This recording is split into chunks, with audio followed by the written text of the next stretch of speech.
The cause of the fire was ultimately ruled as accidental, but the reasons these 4 people perished are not accidental. That is the Schenectady County DA, Bob Carney, after 2 years and 4 deaths, serious charges from that horrific J Street fire, and he explains the legal reasoning.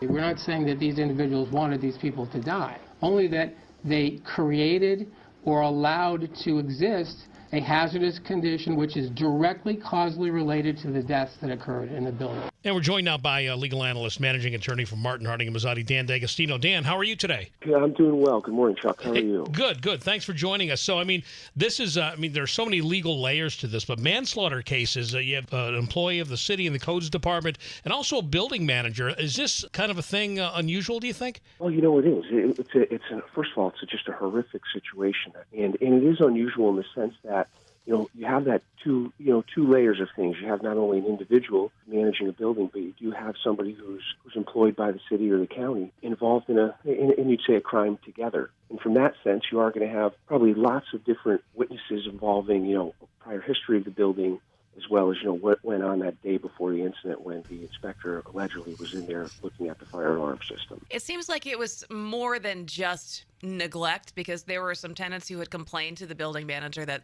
certain things weren't in place. Their smoke detectors weren't working. This goes beyond that into falsifying documents and saying that the building was inspected and everything was in working order, and it wasn't. Absolutely. When I've, read up and have been watching this case myself, it looks like that there was some sort of, they say neglect, but, a layer of intentional act where you've got all these tenants complaining that there's problems with the building. So you call the inspector to go over and look at the building, and whether he looks at it or doesn't look at it, the ultimate finding is that, he prepares a document that says everything is in working order. And to that effect, you really, by doing that, add that extra level of recklessness, which the involuntary manslaughter charge has in it.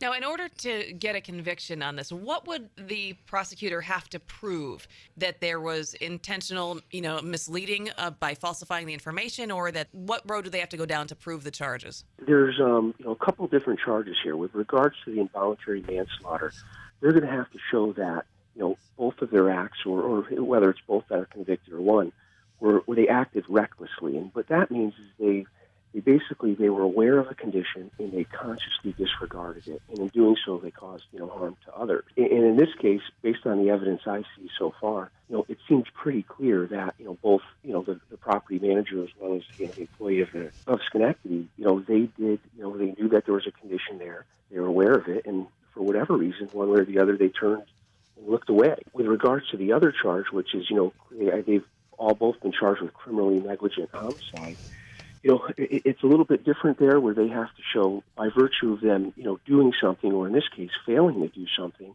they caused harm, and unfortunately, on the death of 4 people here. The final charge, I believe, is the reckless endangerment, which there again has that element of recklessness. Did they do something, recklessly, which again caused injury to others? And I think the DA is going to have a very strong case on all of the charges. Yeah, because if the building manager knew the panel was basically disabled, I'm using my layman's terms, where even like the fire alarms wouldn't work, and the inspector knows that he didn't inspect it. that would seem to be way over the line. It doesn't seem to be a gray area, really. I agree, Chuck. And here's the issue with that.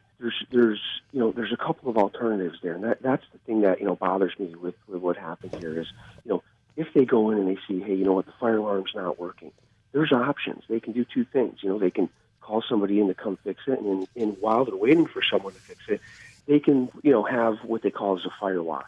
They can have people that are in the building, just in case something's happens, so they can, tell the people, hey, look, there's danger, get out of the building. Or, quite frankly, they can, have everybody removed from the building and put them someplace else. And I think the problem here, again, which is something that when I look at this, I say, how can somebody do this, is if they did something like that, it costs the building owner money. And that's the problem, is I feel like in this case, people chose money over the safety and welfare of people here. Now, since one of the people who's been charged here is the city codes enforcer, does that open the door to holding the city liable as well? And does that pave the way? If they convict him, that shows some liability on the part of the city? In that case, I believe there is, if they do in that scenario, yes, the liability on the city here would be, purely civil, in the monetary realm, where there's going to be two sets of, as you would say, cases here. One is the criminal against the two individuals here, and the other is going to be the civil, which